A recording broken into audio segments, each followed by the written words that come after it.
जो another evidence है that is we will take the embryological evidences. Embryological evidences. Embryological evidences क्या है कि how the study of the embryo या development of the embryo shows that evolution occur, कि ये embryo की study से हम कैसे बताते हैं कि कैसे इवोल्यूशन हुआ है. तो उसके लिए एम्ब्रियोलॉजिकल स्टडीज में अगर हम लोग स्टडी करते हैं तो सबसे पहले चीज आती है बेटा Ernest हैकल.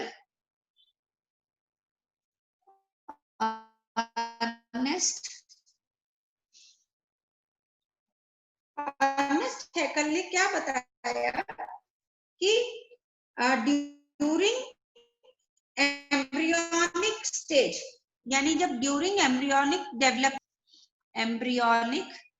Development some stages are common in all the organisms. Embryonic development, some stages are common in all the organisms. कि कुछ स्टेजेस सभी ऑर्गेनिजम्स में कॉमन होती है. कैसे कॉमन होती है बेटा? Common in all the organism but absent in the adult. लेकिन वही स्टेजेस एडल्ट में एब्सेंट होती है. इनके हम एग्जाम्पल लेते हैं. सबसे फर्स्ट एग्जाम्पल मैं लेती हूँ बेटा early embryonic development. Early embryonic development में क्या होता है बेटा? आपको पता है कि जब मेल और फीमेल गैमेट फर्टिलाइज होते हैं तो दैट फॉर्म जाइगोट. जाइगोट बेटा चाहे कोई पॉरीफेरा का है, चाहे सीलेंट्रेटा है, चाहे प्लेटिहेल्मिन्थ है, चाहे एस्केल्मिन्थीज है, किसी में भी हो, सब में zygote is formed by the fusion of male. Embryonic development किसका कर रहे हैं बेटा? Those animal which are triploblastic. Triploblastic का ले रही हूं बेटा. ट्रिप्लोब्लास्टिक मतलब वो animals those which have 3 germinal layers, जिनमें 3 जर्मिनल लेयर्स होती है, ectoderm, mesoderm and endoderm. They are called as triploblastic animals. तो हम कर रहे हैं early embryonic development of triploblastic animal. तो all triploblastic animal have the zygote. Zygote से बेटा जाइगोट के अंदर सेल डिवीजन होता है और उस सेल डिवीजन को आप लोगों को पता है कि उस सेल डिवीजन को क्लीवेज कहते हैं. ये मैंने आपको पहले भी बताया था कि जाइगोट के अंदर जो सेल डिवाइड करता है उसको माइटोसिस नहीं कहकर उसको हम क्लीवेज कहते हैं. और अगर आप लोगों को याद नहीं हो तो मैं एक बार फिर वापस से रिकलेक्ट करवा देती हूँ बेटा कि जब जाइगोट डिवाइड करता है तो one cell divide into 2 cells. Now the number of the cell become 2 but the size of the cell become half. Again it will divide and now the number of cells become 4 and the size become 1/4. Again it will divide, the number of the cells become 8 and the size become 1/8. यानी continuously size decrease होता जाता है and the number of cell goes on increasing. इसलिए हम इसे cleavage कहते हैं. जबकि माइटोसिस में क्या होता है बेटा? अगर एक मदर सेल है तो it will divide into 2 smaller daughter cell. Now these daughter cell will grow and acquire the size of the mother cell. जब तक वो मदर सेल के साइज की जितनी नहीं हो जाएंगी उनमें फर्दर डिवीजन नहीं होता. यानी नॉर्मल सेल डिवीजन में सेल डिवीजन के बाद में ग्रोथ फेज चलता है जिसमें सेल का साइज मदर साइज के साइज जितना इंक्रीज होता है और फिर फर्दर डिवीजन होता है. जबकि क्लीवेज में continuously cell is going on division, यानी इट कीप ऑन डिवाइडिंग. वो डिवाइड होती रहती है, नंबर ऑफ सेल इंक्रीज होती जाएगी but the size goes on decreasing. तो क्लीवेज होता है बेटा. और क्लीवेज होने से जो फर्स्ट स्टेज बनती है that is called as morula. है ना। वो फर्स्ट स्टेज क्या बनती है बेटा, मॉर्यूला। मॉर्यूला के अंदर फर्दर डिवीजन होता है और उस स्टेज को हम कहते हैं ब्लास्टोलेशन। ब्लास्टोलेशन। और क्या स्टेज बनती है बेटा, ब्लास्टोसिस्ट भी कह सकते हैं और ब्लास्टूला भी कह सकते हैं। तो ब्लास्टूला या ब्लास्टोसिस्ट स्टेज बनती है। ये ब्लास्टूला या ब्लास्टोसिस्ट स्टेज फर्दर डिवाइड करती है और उस प्रोसेस को कहा जाता है बेटा, the process is called as gastrulation. ये सारी टर्मिनोलॉजी हम थोड़ी थोड़ी पढ़ चुके हैं एम्ब्रियोनिक डेवलपमेंट के अंदर जब ह्यूमन रिप्रोडक्शन किया था। और अल्टीमेटली जो स्टेज बनती है वो स्टेज बनती है गैस्ट्रूला। और गैस्ट्रूला स्टेज में आपको पता है 3 जर्मिनल लेयर्स फॉर्म होती हैं।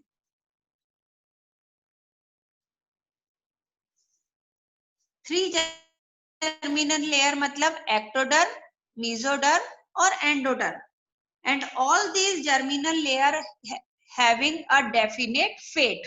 उनका फेट होता है, भविष्य होता है कि भाई मेसोडर्म से ये ऑर्गन बनने हैं, एक्टोडर्म से ये ऑर्गन बनने हैं और एंडोडर्म से ये ऑर्गन बनने हैं।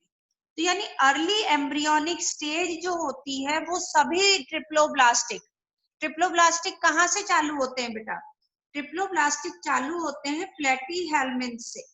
कहाँ से चालू होते हैं बच्चे, प्लेटीहेल्मिन्थ। प्लेटीहेल्मिन्थ फर्स्ट ट्रिप्लोब्लास्टिक ऑर्गेनिज्म है बेटा। उससे पहले निडेरिया और टीनोफोरा आते हैं, वो डिप्लोब्लास्टिक है। तो प्लेटीहेल्मिन्थ से लेके मैमल्स तक ये फीचर कॉमन है।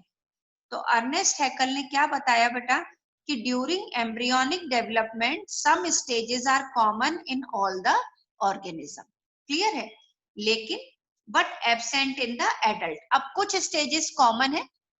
अब बात आती है कि और आगे हम लोग चलते हैं कि भाई एडल्ट के अंदर ये स्टेजेस, तो अब हम ये देखें कि कुछ हायर लेवल पर जाते हैं। ये तो बहुत अर्ली स्टेज है बेटा। फिर हम थोड़ा सेकेंड पॉइंट लेते हैं, at higher level of embryonic development. तो अगर हम देखें तो ह्यूमन बीइंग्स में जैसे हम ये कहते हैं कि कोई भी, जैसे एक सिंपल मैं एग्जांपल लेती हूँ, हायर एम्ब्रियोनिक डेवलपमेंट की बात मैं कर रही हूँ यहाँ पे, तो I am talking about only vertebrates. मैं अब यहाँ पे केवल किन की बात कर रही हूँ बेटा, वर्टिब्रेट्स की बात कर रही हूँ। और वर्टिब्रेट्स में कौन कौन आते हैं बेटा, fish, frog, reptiles, birds and mammals, है ना बच्चे। ये सारे किस में आते हैं बेटा, वर्टिब्रेट्स में आते हैं। तो ये वर्टिब्रेट्स का अगर अपन डेवलपमेंट देखें तो आपको पता है कि कॉर्डेट्स के हम तीन या चार फीचर कहते हैं। कॉर्डेट के क्या क्या फीचर्स होने जरूरी है, सबसे पहला है presence of pharyngeal gill slits, second presence of notochord, third dorsal hollow nervous system और चौथा पोस्ट एनल टेल। यह हमारे 11th क्लास में था बेटा, ये चार फीचर्स। तो एम्ब्रियोनिक स्टेज में चाहे वो फिश का एम्ब्रियो है चाहे वो मैमल्स का एम्ब्रियो है, हर एम्ब्रियो के इनिशियल स्टेज में इन चारों में से कोई 2 या 3 चीजें प्रेजेंट होती ही होती है। यानी फेरिंजियल गिल स्लिट्स सभी में प्रेजेंट है। अर्ली एम्ब्रियोनिक स्टेज में फिश में भी होती है गिल्स, फ्रॉग में भी होते हैं, रेप्टाइल, बर्ड्स और मैमल्स में भी गिल्स प्रेजेंट होते हैं। इसका मतलब सब में गिल्स प्रेजेंट है। पोस्ट एनल टेल सब में प्रेजेंट होती है अर्ली स्टेज में, लेकिन लेटर स्टेज में जैसे ह्यूमन बीइंग्स के अंदर टेल प्रेजेंट नहीं होती। बाकी मैमल्स में होती है, काउ में, डॉग में, हॉर्स में टेल होती है, लेकिन मैमल में हम लोग कहते हैं प्राइमेट्स में, तो प्राइमेट्स में भी, मंकीज में भी होती है, लेकिन ह्यूमन बीइंग्स में नहीं होती। तो अर्ली मतलब higher level of embryonic development में some stages are present but they are absent in adult. तो ये वाला जो अपन कह रहे थे कि the presence of pharyngeal gill slits in all the embryo of vertebrate, but they are absent in the adult, कि वो अडल्ट में एब्सेंट होती है। तो अर्नेस्ट हैकल ने क्या दिया था बेटा? अर्नेस्ट हैकल ने बताया था पहली पॉइंट कि during the embryonic development some stages are common in all the organism. कुछ स्टेजेस बिल्कुल कॉमन होती है। अर्ली एम्ब्रियोनिक देखें तो बिल्कुल कॉमन है। हाई लेट एम्ब्रियोनिक स्टेज देखें तो कॉमन है कुछ स्टेजेस, जैसे कि फेरिंजियल गिल स्लिट सब में कॉमन है, but absent in the adult, adult में एब्सेंट है। तो एडल्ट में फ्रॉग में, रेप्टाइल्स में, बर्ड्स में और मैमल्स में फेरिंजियल गिल स्लिट्स की जगह सब में क्या आ जाते हैं बेटा? लंग्स आ जाते हैं। तो this was shown by the embryological evidences shown by or explained by the Ernest Haeckel। Ernest Haeckel ने इसको एक्सप्रेस किया था। अब बेटा इसकी थ्योरी को थोड़ा सा डिसअप्रूव कर दिया गया वॉन बेयर ने। अब हम देखेंगे कि किस तरह से वॉन बेयर की क्या थ्योरी थी बेटा। मैम तो सिंपली हाँ मैम इसका स्क्रीनशॉट बोलो बच्चे। ठीक है भेज दूंगी बच्चा, इसका स्क्रीनशॉट भेज दूंगी, नो प्रॉब्लम। अब बात आती है कि ये प्रपोजल वाज डिसअप्रूव्ड, यानी अर्नेस्ट हैकल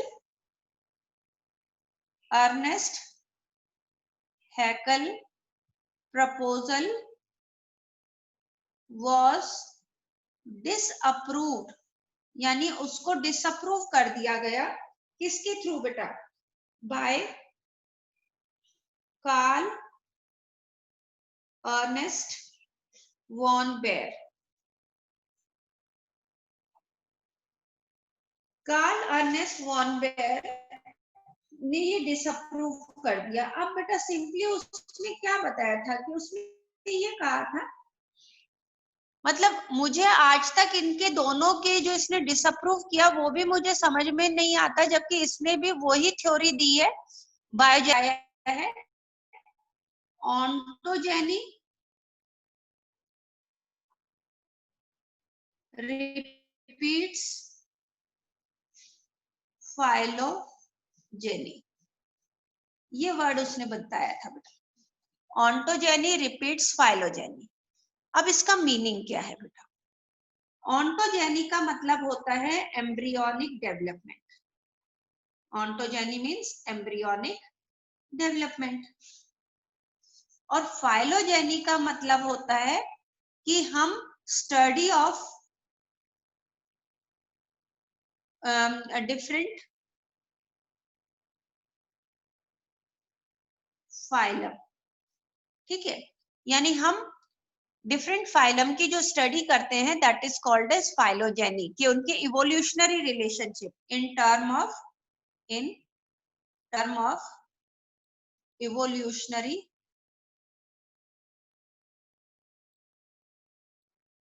रिलेशनशिप। तो इसमें क्या मतलब आया बेटा? इसका क्या मीनिंग हुआ? ऑन्टोजेनी रिपीट्स फाइलोजेनी, यहाँ मीनिंग हुआ एम्ब्रियोनिक डेवलपमेंट, और यहाँ पे हुआ कि study of different phylum in term of evolutionary relationship. इसका मतलब ये हुआ कि जब कोई एम्ब्रियो डेवलप होता है तो वो डेवलपमेंटल स्टेजेस में उन सभी स्टेजेस से पास होता है जिन स्टेजेस से उनके एंसेस्टर इवोल्यूशन के दौरान पास हुए हैं। Getting my point? मतलब अगर एक मैमल, जैसे हम ह्यूमन बीइंग की बात करें, तो ह्यूमन बीइंग में सबसे पहले क्या बनेगा? Egg, sorry zygote. जाइगोट क्या है बेटा? एक सिंगल सेल। तो हम ये कह सकते सकते हैं कि लाइफ सबसे पहले एक यूनिसेल्युलर फॉर्म में आई थी, है ना, तो यूकैरियोटिक सेल, तो ये भी एक यूकैरियोटिक सेल है। फिर इसमें क्या होता है बेटा, क्लीवेज होता है, मॉड्यूलर स्टेज आती है जिसमें किसी सेल का फंक्शन एक दूसरे पर डिपेंडेंट नहीं रहता, there is no cell division of labour. तो हम ये कह सकते हैं कि जैसे हम कहते हैं ना वॉलवॉक्स हो गया या फिर पॉरीफेरा हो गया, पॉरीफेरा में कोई डिवीजन ऑफ लेबर नहीं होता और टिश्यू लेवल ऑफ ऑर्गेनाइजेशन होता है, तो ये टिश्यू लेवल ऑफ ऑर्गेनाइजेशन हो गया। तो ऐसे ही मैंने आपको बताया कि जब अर्ली एम्ब्रियोनिक स्टेज देखते हैं तो हर एम्ब्रियो में इस तरह से फेरिंजियल गिल स्लिट्स, ये वाली स्टेज जो मैंने बनाई है ये फेरिंजियल गिल स्लिट्स बनाई, तो ये pharyngeal gill slits are present. तो अब ह्यूमन बीइंग में भी फेरिंजियल गिल स्लिट्स प्रेजेंट होने का क्या मतलब है, हमारे अंदर तो गिल्स है ही नहीं, लेकिन फिर भी अर्ली एम्ब्रियोनिक स्टेज में ये गिल स्लिट्स प्रेजेंट होती है। हमारे अंदर तो टेल भी नहीं है लेकिन टेल प्रेजेंट होती है। तो इसका मतलब ये हुआ कि during the embryonic development we passes through all the stages from which we are evolve, ठीक है।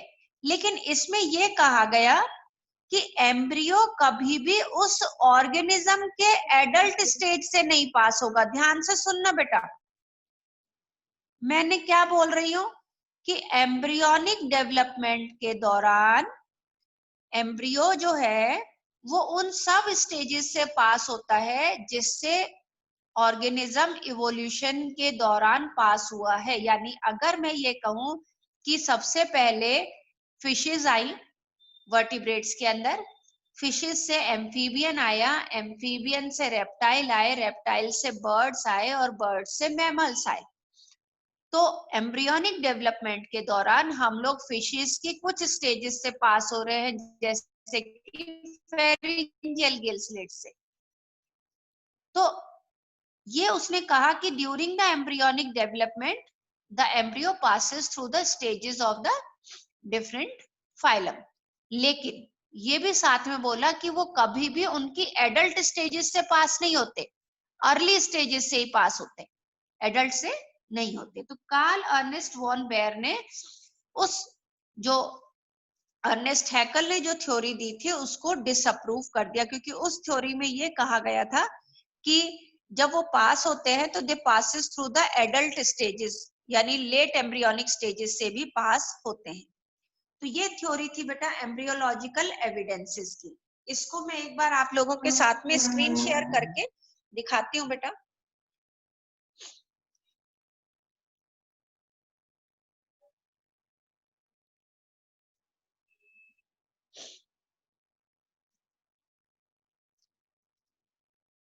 बेटा ये देखो मैंने स्क्रीन शेयर करा है आप लोगों के साथ में। ये जो दिखा रखे हैं बेटा, सबसे फर्स्ट वन जो दिखा रखा है ये फिश का है, ठीक है। ये सबसे फर्स्ट वन जो है ये फिश का है, सेकंड वन जो है वो रेप्टाइल्स का है, third is of the bird and fourth is of the human. और इसमें बेटा जो ये रेड कलर से दिखा रखा है ये वाला पोर्शन, ऐसे इसमें भी दिखा रखा है, ऐसे इसमें भी दिखा रखा है और ये भी दिखा रखा है, ये सारे गिल स्लिट्स हैं। ह्यूमन के एम्ब्रियो में भी गिल स्लिट्स हैं, बर्ड्स के में भी, रेप्टाइल के में भी और फिश में भी, सब में गिल स्लिट्स हैं। सब में बेटा देखो टेल है, यहाँ पे टेल है, टेल टेल और टेल। और अगर हम और भी अर्ली स्टेज देखें, ये तो यहाँ पे नीचे लिखा हुआ आ गया कि भाई ये फिश है, ये रेप्टाइल है, ये बर्ड है और ये ह्यूमन है। अगर ये लिखा हुआ नहीं आता तो हम इनको आइडेंटिफाई भी नहीं कर सकते, यानी केवल जो एक्सपर्ट होता है वो ही आइडेंटिफाई करता है। तो अर्ली स्टेज में हम सबका डेवलपमेंट जो होता है वो बहुत ज्यादा सिमिलर होता है। तो ये पहले ये वाले डायग्राम हमारी बुक में हुआ करता था, अब इन्होंने इस डायग्राम को कंप्लीटली हटा दिया है बेटा। अब आते हैं हम लोग नेक्स्ट चीज। मैम हाँ बेटा, मैम गिल स्लिट्स का फंक्शन क्या होता है? गिल स्लिट्स से बेटा अल्टीमेटली गिल्स बनते हैं। मैम फिर उसका ह्यूमंस में क्या, गिल्स बनते हैं बेटा। फिर मैम उसका ह्यूमंस में क्या यूज है? नहीं तो वो नहीं, फिर हमारे में तो कुछ भी यूज नहीं है ना बेटा। मैम फिर क्यों होता है कि हमारे में ह्यूमंस तो में भी? कि ड्यूरिंग द डेवलपमेंट हम लोगों के पास उसकी कोई जरूरत नहीं होती है, फिर भी वो उन चीजों से पास होती है, फिर भी वो चीजें एक बार बनती हैं, हमारे को कोई जरूरत भी नहीं है। जैसे अब इसी तरह से एक और थी जो अब हमारे एनसीईआरटी से हटा दिया गया, जिसके लिए वर्ड आता था एटाइविज्म नहीं, सॉरी, वेस्टिजियल ऑर्गन। ये आप लोगों को 10th में थोड़ा बहुत अपेंडिक्स करवाया होगा मैम ने, मैम, वर्मीफॉर्म अपेंडिक्स। हाँ, राइट राइट राइट राइट। तो ऐसे बहुत सारे ऑर्गन्स हैं हमारी बॉडी में जो अब फंक्शनल नहीं है, जिनका कोई काम नहीं है, but still they are present. और कुछ एनिमल्स, कुछ ह्यूमन बीइंग में तो वो पूरी तरह से भी डेवलप हो जाते हैं। तो जब वेस्टिजियल ऑर्गन पूरी तरह से डेवलप हो जाते हैं तो उस प्रोसेस को कहा जाता है एटाइविज्म। एटाइविज्म ये मैंने आप लोगों को बताया भी होगा। हाँ बोलो बेटा। पर अपेंडिक्स के लिए तो ये कहा जाता है कि पहले हम जो हमारे एंसेस्टर्स थे वो ये फ्रूट्स वगैरह कंदमूल खाते थे तो सेल्यूलोज डाइजेस्ट करता था। बिल्कुल सही। तो फिर उसका तो यूज है सही। अपेंडिक्स का तो। लेकिन अब हमारी बॉडी में सेल्यूलोज कहाँ डाइजेस्ट होता है बेटा, क्योंकि हम लोग रॉ फूड नहीं खाते हैं, अब हम लोग कुक्ड फूड खाते हैं, और बहुत ईयर्स से हम लोग कुक फूड खा रहे हैं, इसलिए इवोल्यूशन के दौरान उस अपेंडिक्स का, वो अपेंडिक्स क्या हो गई है, र्यूमिनेंट हो गई है, यानी कि बहुत लेस डेवलप हो गई है। ओके। अब बेटा इसका ही एक और मैं एग्जांपल बताती हूँ वेस्टिजियल ऑर्गन का ही।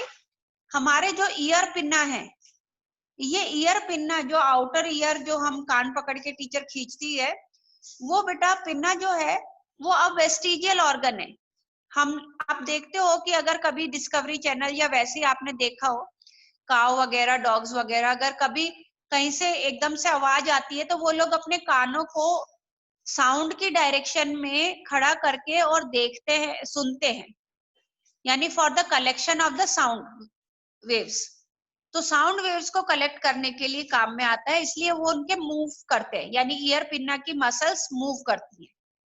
हम लोगों की ईयर पिन्ना की मसल्स मूव नहीं करती, लेकिन कुछ लोग होते हैं, अपनी क्लास में भी कोई एक आधा तो होगा, हर क्लास में मैं देखती हूँ यूजुअली कोई ना कोई एक बंदा होता है जो अपने ईयर मसल्स से पिन्ना को थोड़ा सा मूव कर सकते हैं। तो जब वेस्टिजियल ऑर्गन स्लाइटली फंक्शनल हो जाते हैं, उसके लिए वर्ड यूज होता है एटाइविज्म। इसका मैंने आपको एक बार की बात भी बताई होगी कि एक बच्ची थी, उसके टेल भी आई हुई थी, वो जो पैदा हुई तो उसके एक स्मॉल टेल थी बेटा पीछे। सुना रखी है ये मैंने आप लोगों को स्टोरी? कौन सी मैम? सुना रखी। चलो फिर तो, कि वो एक बच्ची के टेल के साथ पैदा हुई थी बच्ची वो। नहीं मैम, मैम अभी न्यूज़पेपर में भी एक आया था, वो डबल आइडेंटिकल ट्विंस हुए हैं उसके एक ब्रिटेन में। हाँ